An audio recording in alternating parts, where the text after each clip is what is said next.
Hey everybody, John here again. Just a little quick video. I just wanted to title this one The Cure That Kills, but I thought Hug Me I'm Radioactive would be a little bit nicer. Don't want to scare anybody off. The purpose of my videos and my podcast is to help people along their journey. So if you know anybody who's got prostate cancer, going through prostate cancer, is waiting for a prostate cancer test to come back, please share my videos with them. Just let them know that they're not alone. That's the purposes of my video and my podcast, is to let people know that what they're going through, other people have gone through, and they are not alone.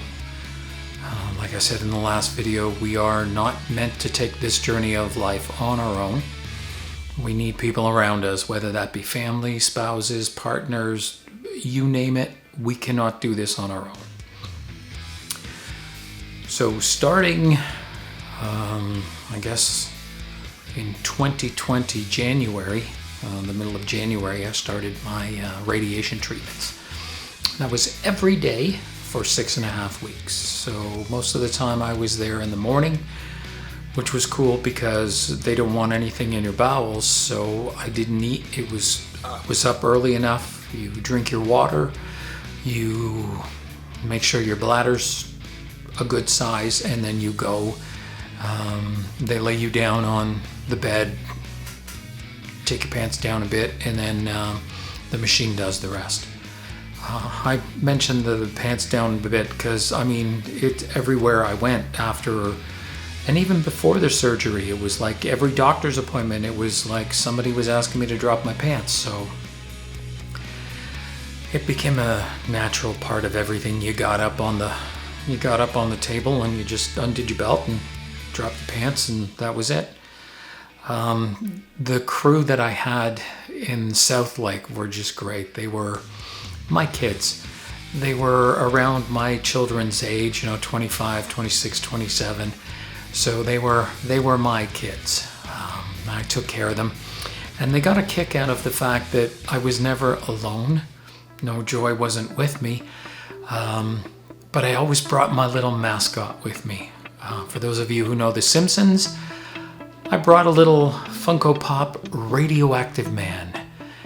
He came with me everywhere. We have pictures together in the parking lot, going through x-rays, MRIs. He was even there with the loop rod shot. So my little radioactive man went everywhere with me. And they found that rather amusing, that a grown man would bring in a little Mascot. I brought it in because it was fun. I wanted everyone's mind to be a little alleviated from the seriousness of what was going on. The crew never lost focus. They did their jobs professionally, but I made sure they smiled every day. So every day I made sure Radioactive Man was in a different spot in the big radiation room.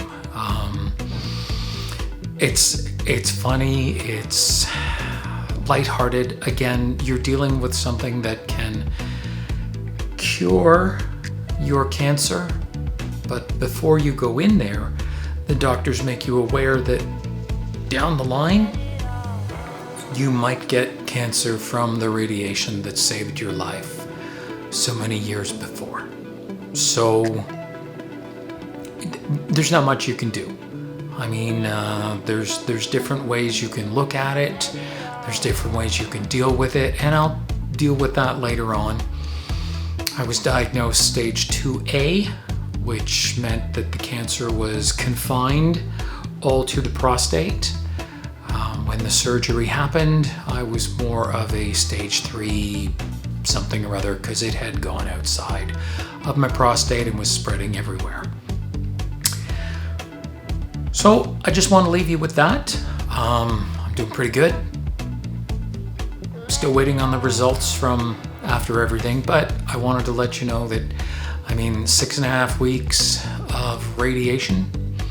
There were a few times when there was stuff in my bowels that made me go to the washroom, then I'd have to wait because I'd have to drink 500 mils and wait for my bladder to fill. Or my bladder would be a little too full, then make me pee a little bit, but you just can't pee a little bit, especially when you're still learning how to not pee yourself after they removed your prostate.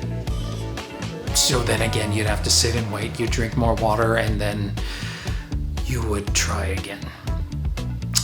The worst one was the last day. The last session was the worst.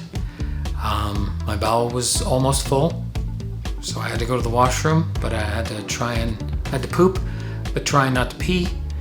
And then I pooped, but then I had to drink water, and then I had to pee a little more because it was more water than they wanted. Yeah. And then I got a card from my crew telling me congratulations on completing my radiation. I gotta say, the team at South Lake Hospital in Newmarket, Ontario, Canada was fantastic. They took care of me, they made me feel at ease, they laughed at my jokes, they involved me in their conversations. I only got to know some of them for 6.5 weeks, but they are near and dear to my heart, and they always will be. So I'm gonna leave you with, be honest, be true to yourself, be a good human, love one another. Peace. I'm out.